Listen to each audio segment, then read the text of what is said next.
I'm not going to shut up and go away. I'm not going to shut up and shy away from the ugly things in me. And I'm not going to shut up and shy away from the ugly things I'm seeing either.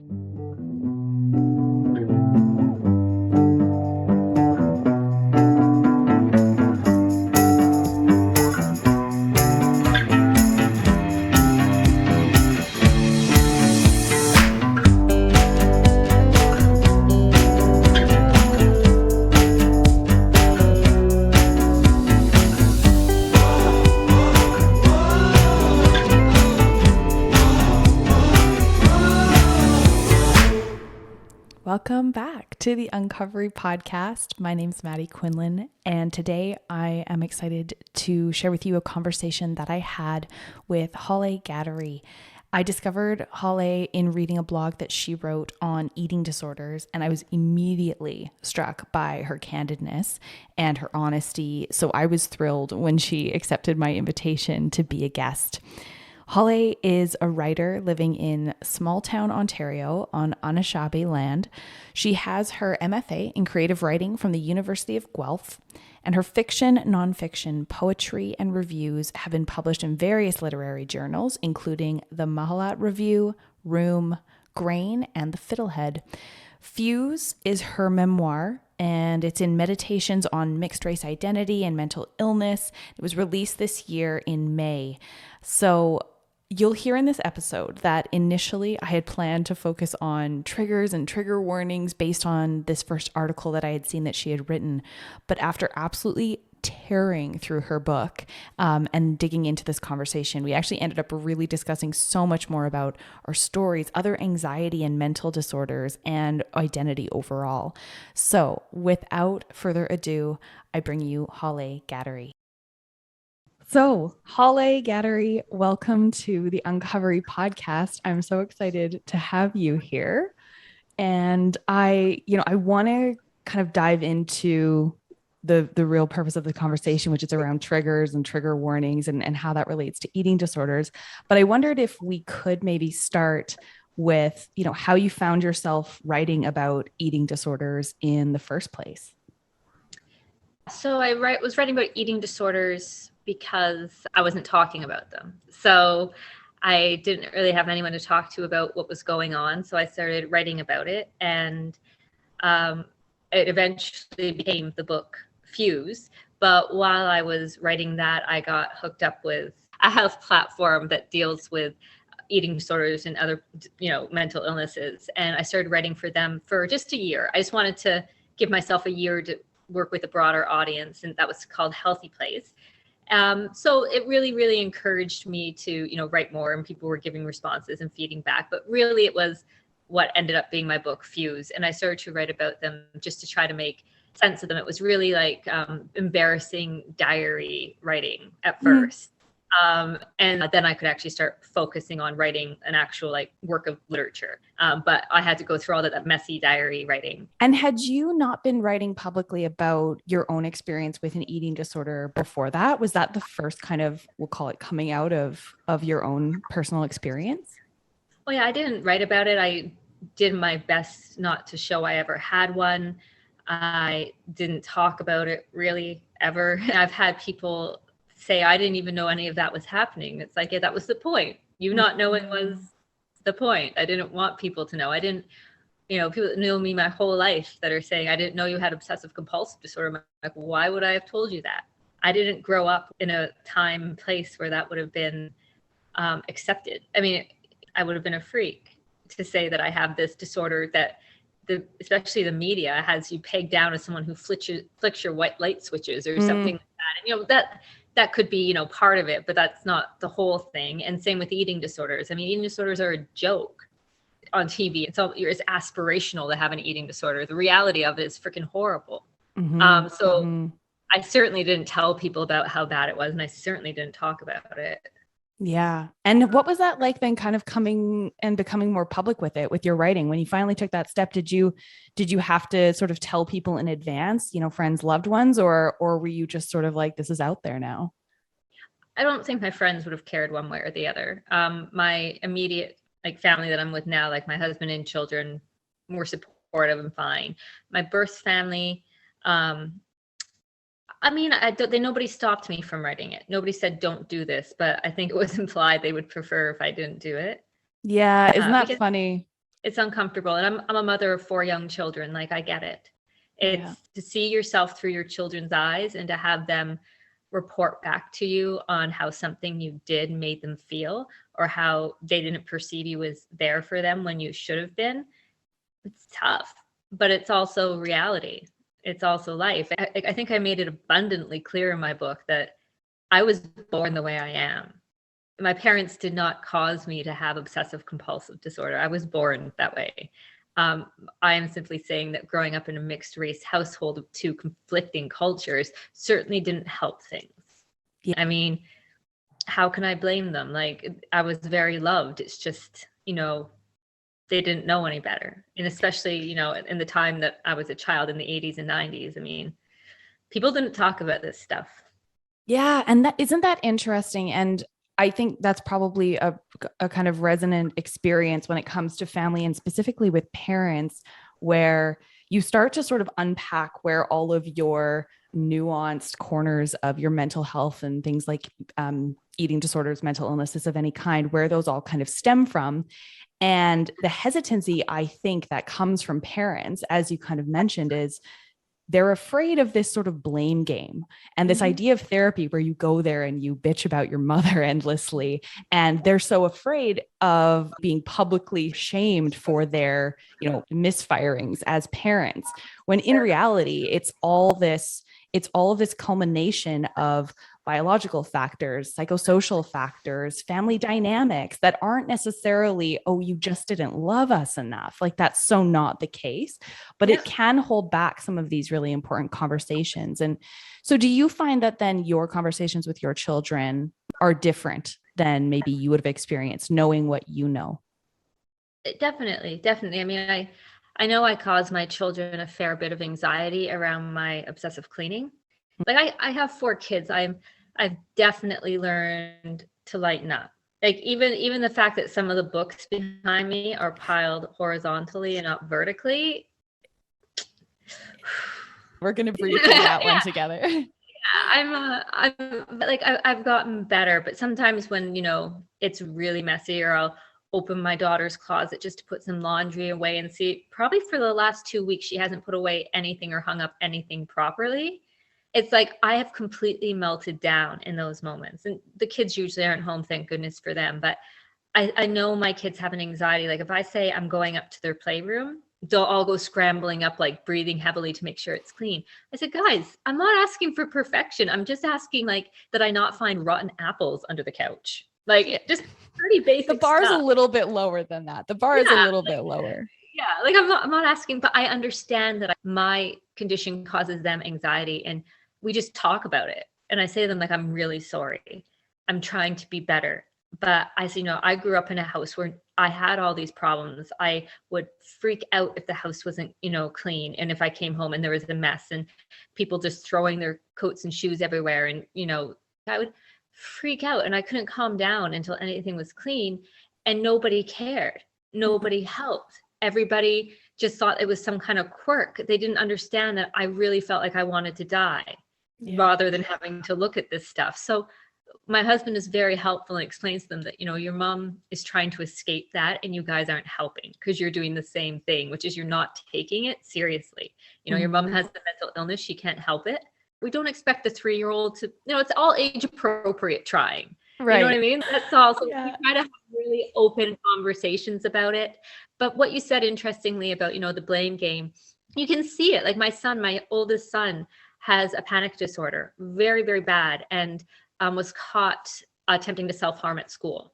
And which, of course, rings true with me. He's given me permission to talk about this too.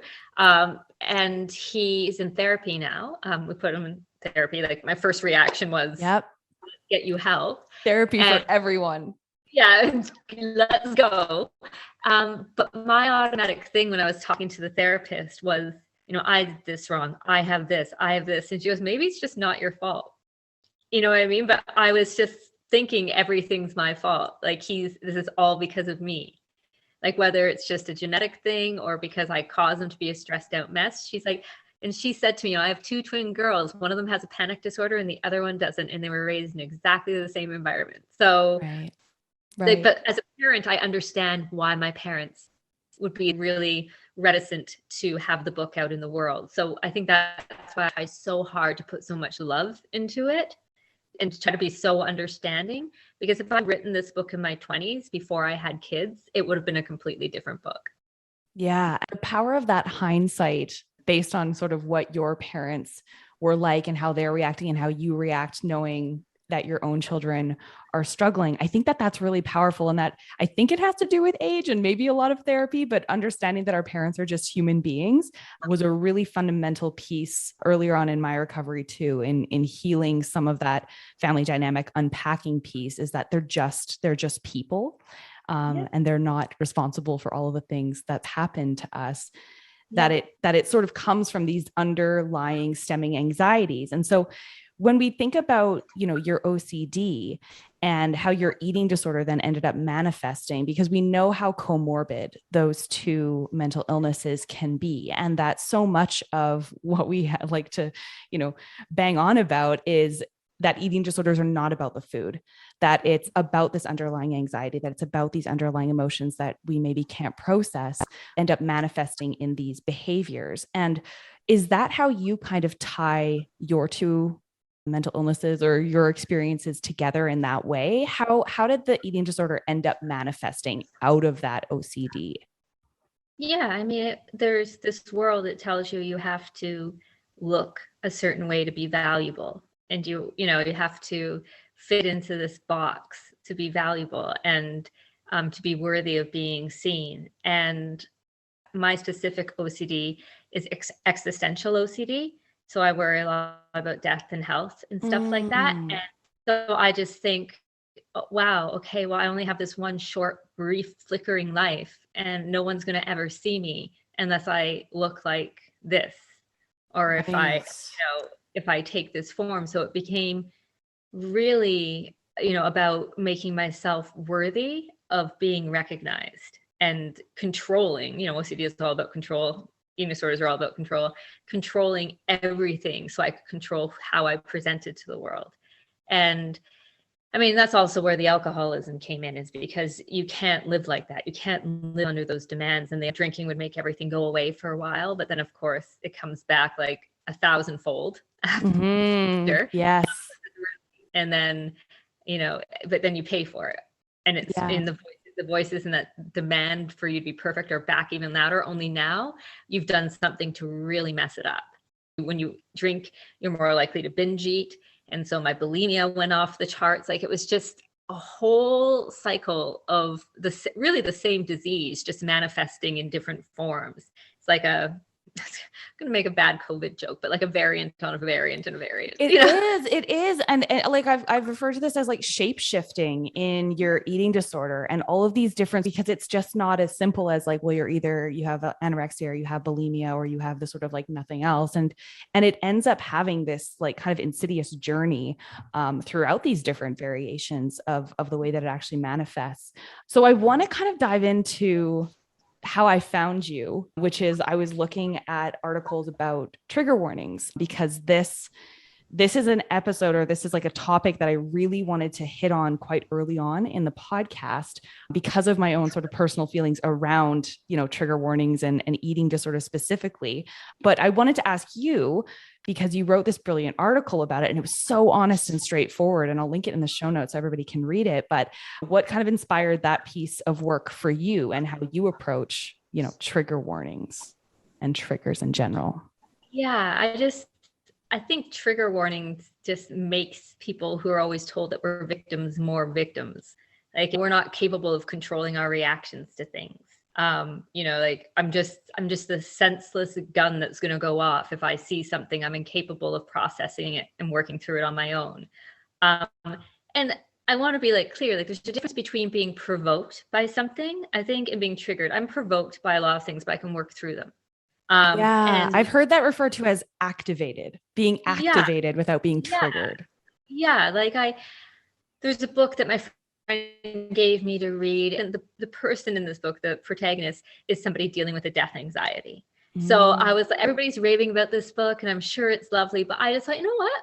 There's no shame in just not reading it, period, or not reading it now. Like, it's okay. But like, for say that book is triggering, no, it didn't trigger anything in me. It just made me recognize that, this is a response I'm going to have to potentially to reading it. Maybe I wouldn't. It's supposed to be a very funny book too, so maybe I would have loved it. I don't know, but I'm going to choose not to do that. But like a trigger is such a it's such a sharp image. It really just makes me feel like we're all just on the verge of exploding. Like nobody's capable of, any sort of self-reflection or control, and especially people with mental illnesses. And I think that's bullshit. Excuse my language. It's bullshit. No, this is a free. We'll put the explicit tag on all of these. I mean, the whole point is like no trigger warnings, right? So it's like actually, have at her.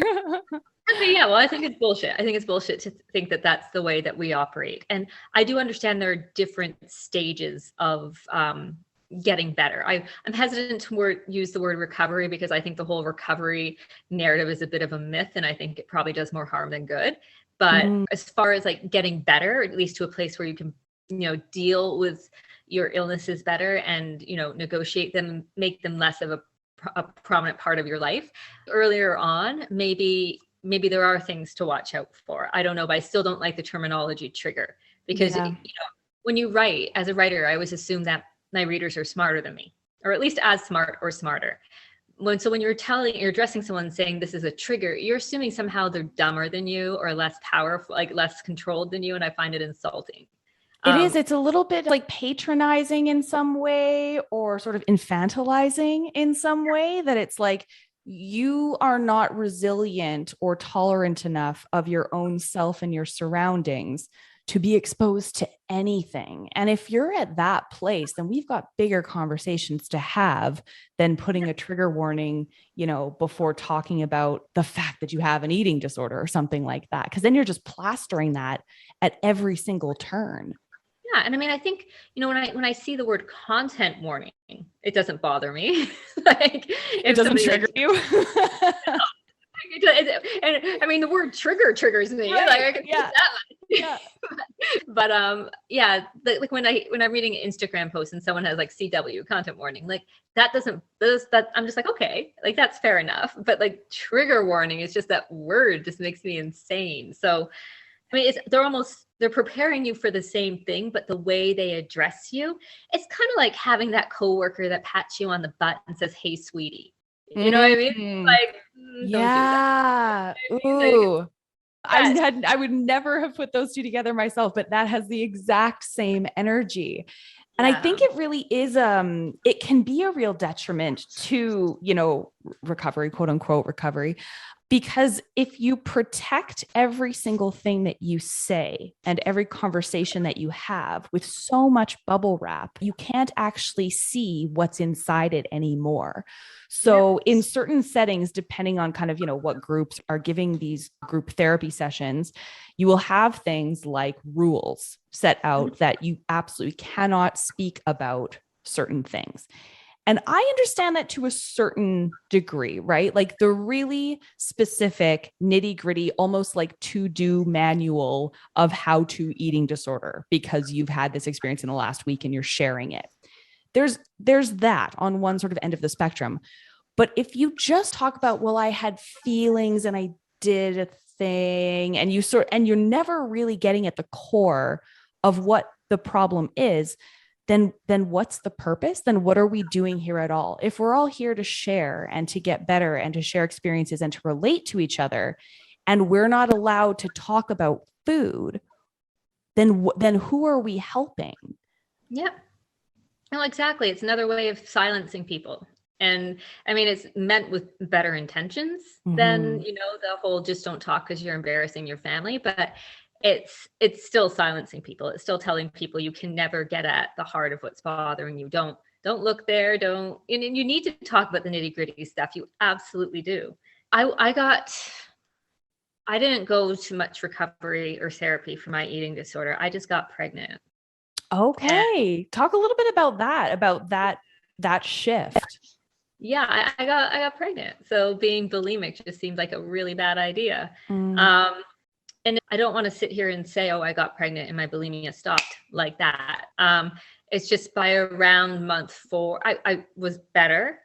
Between month 1 and month 4, I only purged once, and then it never happened again. So it was this crash course in getting used to just sitting with my body and being comfortable with food I had ingested and being okay with that.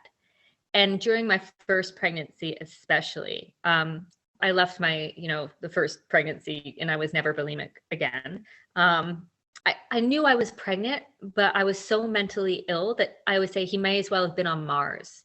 Like I understood on one level that he was there, my son was there, and I understood that I was having a baby, but I really wasn't latched on. Like there was still so much going on with me that it was still, I didn't even know how to interact with him when he was first born. Like I didn't know what to do. I felt weird around him. Like I felt like I was somebody else's baby. It was really, really strange. And, now he's like everything to me. But then it took a long time because it involves you getting outside of your own head and outside of your own illness. And that took a while. So I always I don't recommend people go around to get pregnant to cure their eating disorders because I was not what I'm recommending. It just happened to be okay for me. But it's the same with my alcoholism. I tried going to AA, but I found all people do is sit around talking about their drinking problems. And, I'd leave being like, that was depressing. I need a drink. Yeah. This is having we would call this a backfiring effect is what this is doing. I didn't feel activated even. I just felt like this is so depressing. You know what I mean? I'm depressing. Everybody here is so depressing. So, I just stopped one day. And that obviously is not going to work for everybody. I never pretend to have the answers for any of it. So yeah, it's, as I say in my book and quoting John DeVore, Jesus isn't everybody's Jesus. You can find your own way too. Yeah. And I think you're right. There's a problem with sort of expecting some kind of come to Jesus moment in your recovery from anything where you're looking for that 180-degree switch, like I'm ready now, and you can experience these sort of fundamental shifts in your life and in your being, like for you pregnancy, and you were just sort of like, I am closing this chapter, not even consciously, it just sort of, you're like, well, this is it. And some people, it takes this ongoing build and build and build and build of, motivation or commitment to be well or to try and be well. That takes a lot longer because I waited for a very long time, kind of in the first stint of my therapy to be like, when will the day come where I feel excited for recovery? When is that day coming? And it didn't come and it didn't come and it didn't come. And it was only years later and only really recently to me where I just felt very bored. Like I had felt this shift of, I do not want this anymore. I actually do want to recover. And it didn't mean that everything is going to be solved overnight now that this decision has been made. But it takes a very, very long time. And this idea that you're just going to wake up one day and be like, hooray, this is exciting. Let's live better.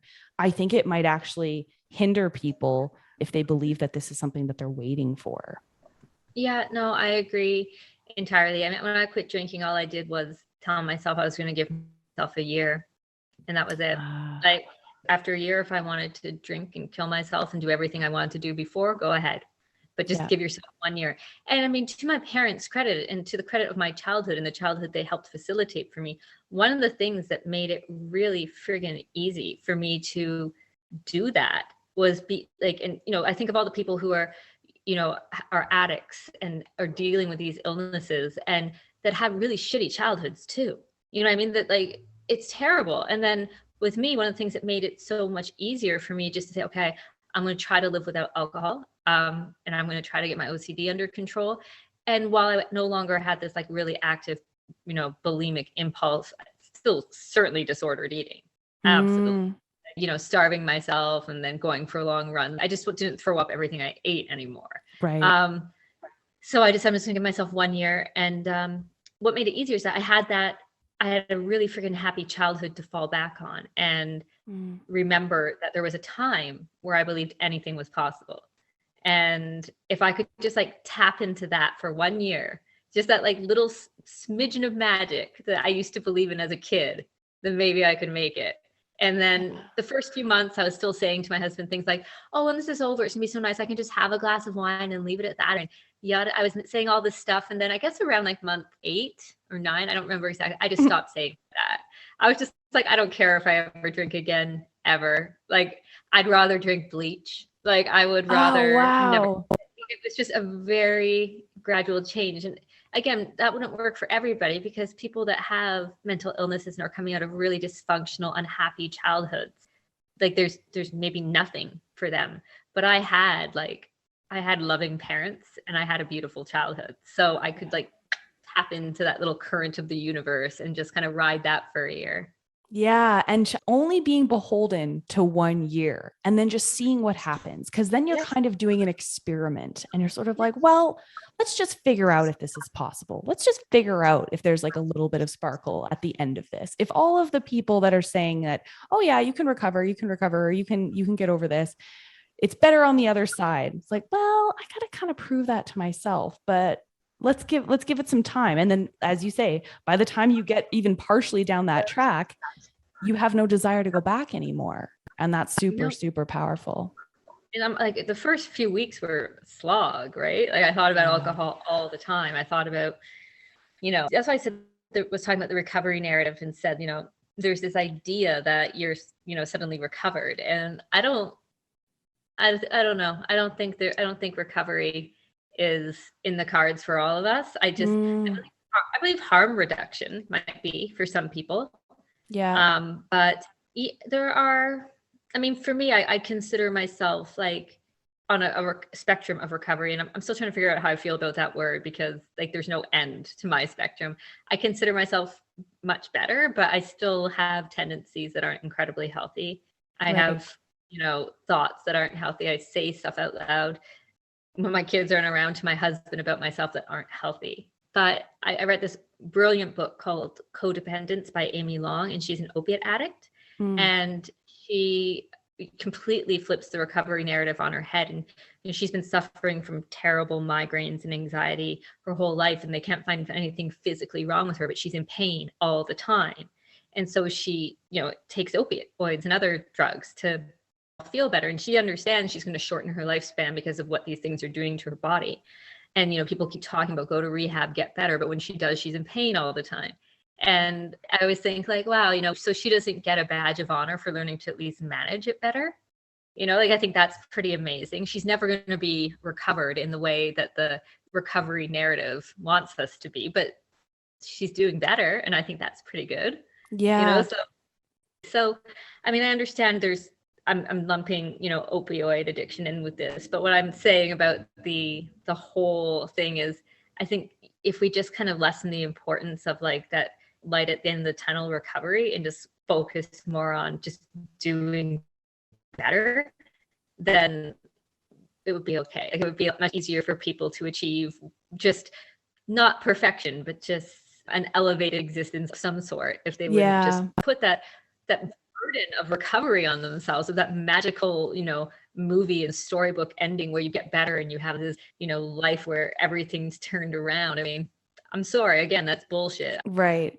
And I think it's interesting that the word recovery even specifically doesn't resonate with you. So the reason that I've called the podcast Uncovery is that it never resonated with me either.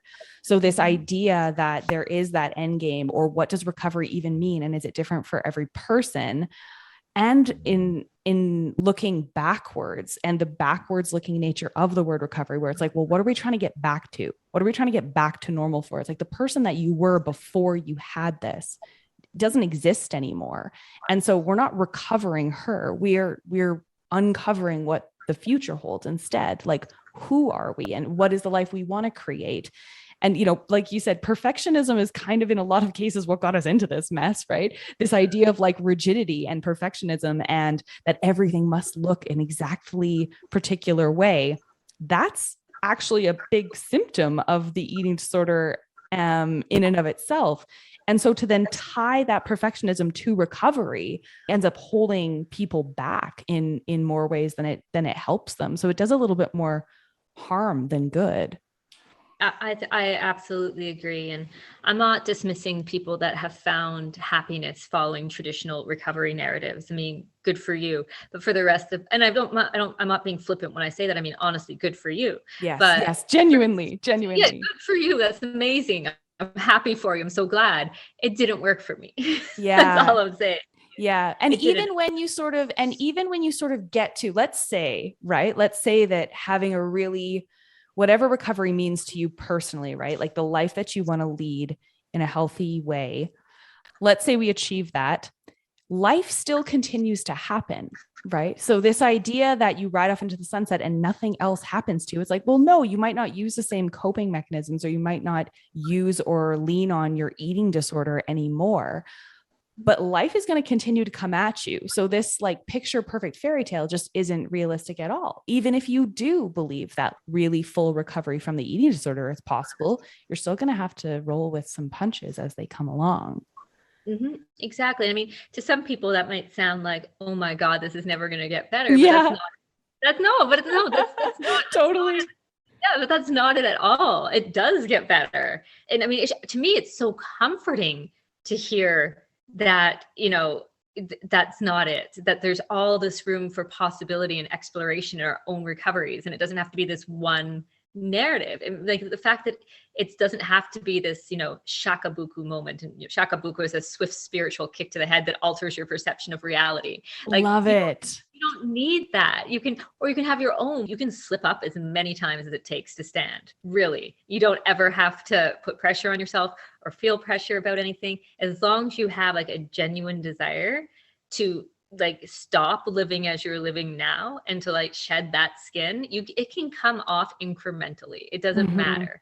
But yeah, it's I don't think people should be like, oh my gosh, this is never going to get better. No, it's going to get better. It's just probably not going to get better in the way that you think it's going to get better based on the traditional recovery narrative. That's all I'm saying. Yeah, because nothing ever does. Nothing ever happens the way that you think it's going to anyway. Why would recovery be any different? And what I love about the way that you write and the way that you speak is you have a very anti-fragile attitude about recovery. And I do also notice in your book that it ends up sometimes being that you're very hard on yourself, that it's very much that sort of self-ownership of my own shit. I'm reading the book saying like, you're being too hard on yourself. Like give yourself a lot more credit than you're giving yourself. But the positives of that are so clearly that you're taking ownership and being resilient and just taking the next step. And I'm wondering where that anti-fragility comes from for you. Yeah, I think it's probably just, growing. My dad always told me, don't take shit from anyone. And so at some point I'm like, that means you too, like to myself, like, and unless you start calling yourself on your bullshit, like I grew up in a family where mental illness was around, and I see what happens when you don't call yourself on your bullshit. And I see what happens when you become a victim. And it's really not my style, like at all. And it's not my style because I grew up feeling very controlled by my father and very, very like limited in my power. Was I worthy of trust? Was I worthy of, genuine affection and love and stuff like that? And when, it came time for me to write this and be accountable for myself, it's like, yeah, you're worthy of all that, but I'm not going to take shit from you either. Let's see what's actually, let's just like dig and dig and dig until we figure out what the hell is happening here. Even if it means something like admitting that I'm fat phobic, stuff like that. Right. I mean, I've moved beyond that now. I can now recognize that was such something holding me back. The fact that I was really fat phobic, and then like I finally like digging and admitting that to myself and seeing that in myself, I'm like, that is not a good look, kiddo. Get over that. So when, that part of my book where I'm talking about my motivations behind certain things, I'm like, well, no, it's because I care about their health. I'm like, you don't give a shit about the health of fat people. No, I don't like, not just fat people, any random person on the street. I'm not really invested in their health. And that person happens to be fat. I'm not invested in their health either. And then if you look at, oh, well, they're a burden on the healthcare system, you don't give a crap about that either, because if you did, you'd be out there, rallying that smokers shouldn't get, cancer treatment. Yeah. You don't care about that either. That's not it. Stop bullshitting. And then it occurred to me, what bothers me about them not caring, people like not even trying to lose weight, is that it means that they're happy just being themselves. And they're happy being themselves when I've been killing myself to be happy and not be myself. To feel worthy in myself has been this entire full-time life job. And there are people with the audacity to just exist happily as they are. How dare they? Exactly. At its core, it had nothing to do with how much fat they did or didn't have on their body. I was just furious that they were thumbing their nose at a system that I've been dying to be a part of. Yeah. And just realizing that about myself and being like, again, that's a really bad look. Like, eek. There was a lot of that in the book about getting down to my actual reasons for things. And they didn't always paint me in a very flattering light. But I figured nobody's response to the me in the book could be any worse than the things I think about myself on a daily basis. So let's just give it, And that's why the book is so compelling and so powerful, is because it's incredibly honest in its reflection on self as well.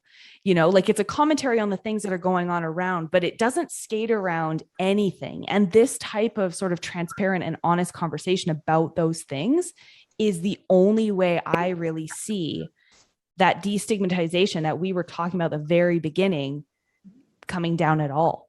How can we expect to not be hush hush about the realities of this, and in doing so save people from it, if we can't even talk about it? And that starts with self, and that self-recognition of being like, that's not a good look, hun. Yeah. Like, ooh, so maybe we got some work to do there. I mean, I just did an interview with Nathaniel Moore of the Miramachi Reader. We were talking about the fact that when it comes down to like dealing with yourself and, accepting yourself and learning to like love yourself as you are, when you have a mental illness, part of the problem is that it's not only is like talking about mental illness taboo, but I thought what really stuck with me growing up is that it's not that having the illness was bad enough, but talking about it was worse. And then that's taboo. And then it was the fact that you as a person with a mental illness were a burden and were embarrassing. You know what I mean? Like, if only I just shut up and go away. And one thing in this book, I thought, well, I'm not going to shut up and go away. I'm not going to shut up and shy away from the ugly things in me. And I'm not going to shut up and shy away from the ugly things I'm seeing either. Like, it's just Anne Lamott, who's an American nonfiction writer, I'm paraphrasing, but says something along the lines of, you own your story. Yes. You can say anything that happened to you. If people wanted you to write of them better, they should have treated you better. And it's like, if you want me to write warmly about you, maybe don't be a fucking dick. Like, it's not that hard. Maybe in fact you are just an asshole. Exactly. And like, I want to be clear, that specifically is not directed at my parents. That's directed at people. But like, it's, and like I said, I get the anxiety from my parents. I truly, truly, truly do. I always think, what would I do if one of my kids wrote like a mummy dearest about growing up with me? Like, it'd be mortifying.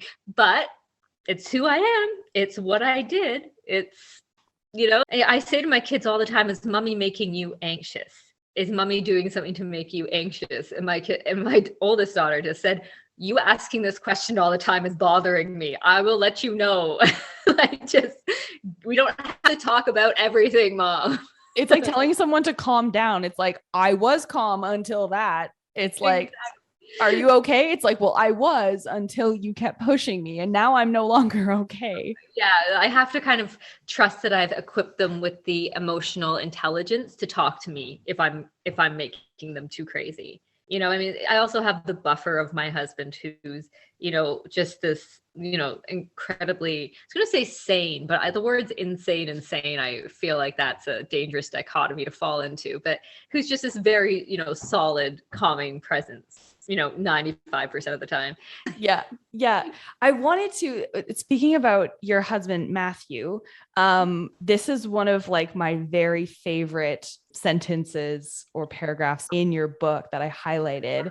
And I'm just going to read it to you and then kind of get your reflections or maybe where you're at now with it.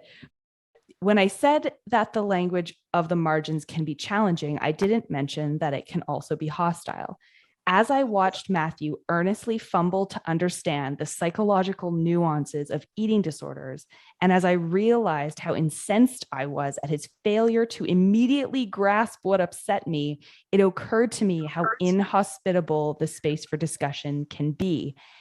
And my whole body was like, oh my God, yes.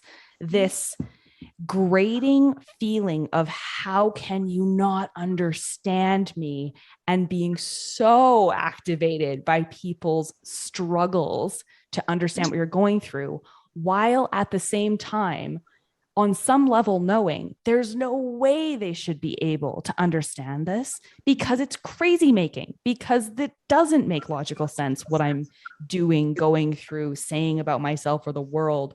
My lens is skewed, and I'm also angry that someone can't understand how skewed it is. How has that shifted in your relationship as a result of realizing that? Yeah, well, I try not to get upset about it. I try to just be patient and explain it, but I try to be patient about it. A really good example was Rob Ford, who's the Premier of Ontario, got in hot water for saying that he listening to what a woman was saying was like nails on a chalkboard. And my husband came up to me and said, don't get mad, but why is that offensive? Like, he said similar things about men. I said, yes, but if you use the analogy nails on a chalkboard, I said, okay, why that is offensive to a woman is that we are constantly accused of nagging, shrieking, being these insensible banshees.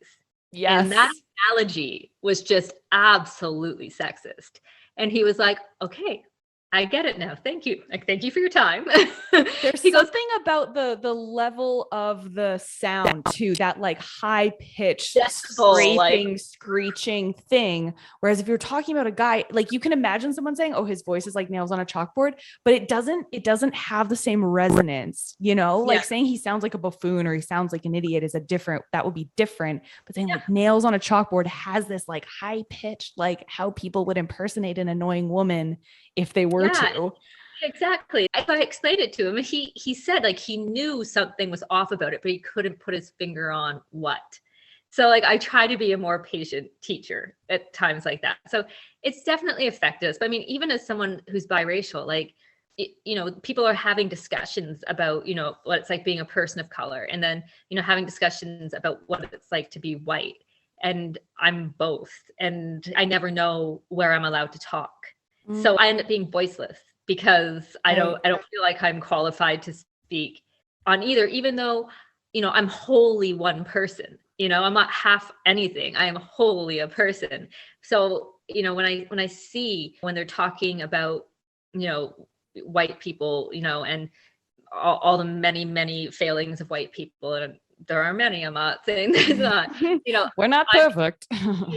I'm being attacked. But then when you criticize, South or West Asian people and people from the Middle East and Iran, and you use all those stereotypes to try to wrap them up, and that's me too. And it's like, it's not me. The stereotypes are wrong, just like many stereotypes about white people are wrong. Like I see things from both sides, and I just want just this impotent rage of just feel like, could we all just fucking listen to each other for a second? Yeah. and that ability for you to have what gives you both of those lenses actually ends up being the thing that paralyzes you from saying anything about what you see at all. Yeah.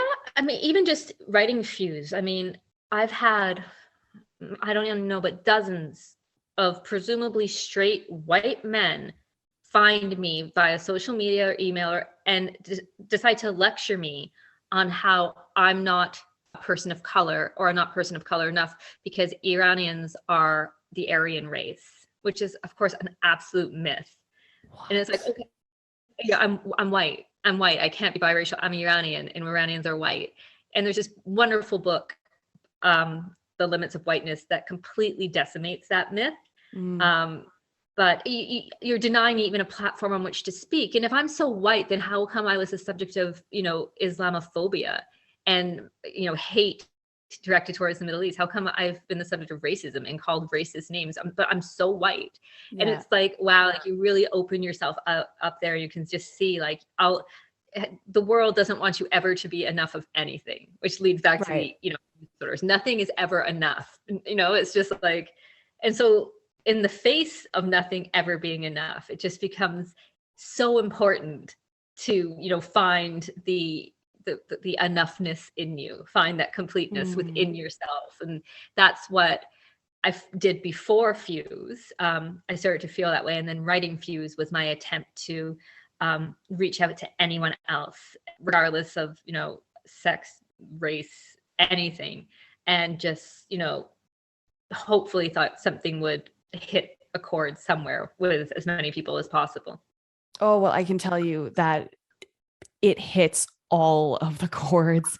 It's such a beautiful piece of writing. And I was saying before we started recording that I wasn't sure if it was going to come in time for me to read it before we had our interview today. And it did. It just came the other day.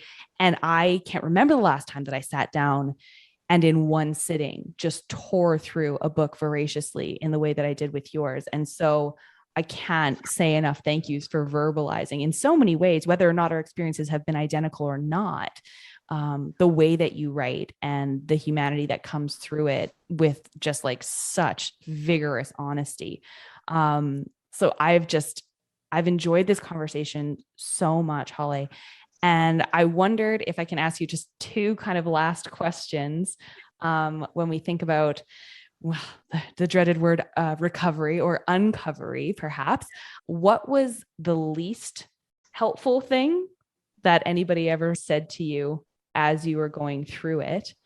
And then what was the most changing or the most helpful thing that was ever said to you from an outsider of your experience? Yeah. There probably the least helpful stuff is when someone's saying to you, well, I don't know why you just can't do this, or this should be easy, and oversimplifying stuff. I had that said on several occasions to me that, why can't you do this? Why haven't you done this yet? You have kids. Specifically, you have kids now, you have to be able to do this. Like somehow I stopped becoming a person because I had kids. Like everything should be erased now because suddenly I'm this, archetype mother and my own identity is gone. I'm just mom now. All my past erased. And I strive very hard to keep the line between, mummy and Mimi. And like we mix sometimes, but I'm not just my children's mother. There's a whole other person too. Like they share many of the same categories. So probably that, like, why can't you do this? Why can't you do this for your kids? It's infuriating because just eat, just stop drinking, just stop having obsessive thoughts. Just do that. You have kids now. You should be putting them ahead of you. Way to make me feel guiltier and like shit. Like it's just this. It's terrible. So for anyone out there who's suffering and has kids, do it for you. You're not ever going to do it for anybody else anyways. And then the most helpful thing, my older brother was always very, very helpful of my recovery and very, supportive. So I want to thank Kevin. And then the article that I mentioned in my book by John DeVore, I think it's like, I quit drinking 5 years ago and I've been insufferable ever since. Really, it's, oh my gosh. I honestly sobbed reading it and laughed. John DeVore is a writer and you can find his work on Medium. He's just amazing. But I read that and I read it probably about a few years, I want to say up to 5 years before I actually quit drinking, but it stuck with me. Like it's talking about waterboarding your emotion with booze and, and it's just this really funny, irreverent, but deeply authentic and honest talk about how he won't stop talking to everyone about how he's quit drinking. Like he kind of went his own way. And it's just, I recommend it to even people with eating disorders would get something out of it because it's still it's a very subtle and ironic cry against the recovery narrative and who you should love be it. on the other end of this tunnel. And who he is certainly not who, maybe he thought he'd be, or, that we see this person generically painted as the recovered person. That's not him. Is it any of us, right? Like, is it anyone? Will it ever be any of us? Like, I think that's the thing. And we can think about it potentially existing, but realistic is like, who even is that? It's not you. It's not me. Yeah, exactly. And that's reading that article, just stumbling across it one day that I still used for a few years after that. It was like filed away somewhere in the back of my head, and it's made quite an impression on me. Just waiting for the right moment for you to really fully use it and embody what it meant. And we'll make sure that we link that so that people can read it as well. And so speaking of links, I want to make sure that you have the opportunity to tell us and the listeners where to find you and to best kind of follow you and your work. Yeah, sure. There's at Hollay Ghadery on Instagram, and then there's at Hollay2 on Twitter, and then Hollay Ghadery writer. Amazing. And I am on Twitter too, but just don't judge me by my Twitter presence. Absolutely. Oh, well, this has been so amazing to talk to you. And I really think that even just based on today's discussion, that we could have you back on a ton of other different topics that we even just graze the surface of. But this has been so invaluable to meet and talk with you. So thank you for being here. Thank you for having me.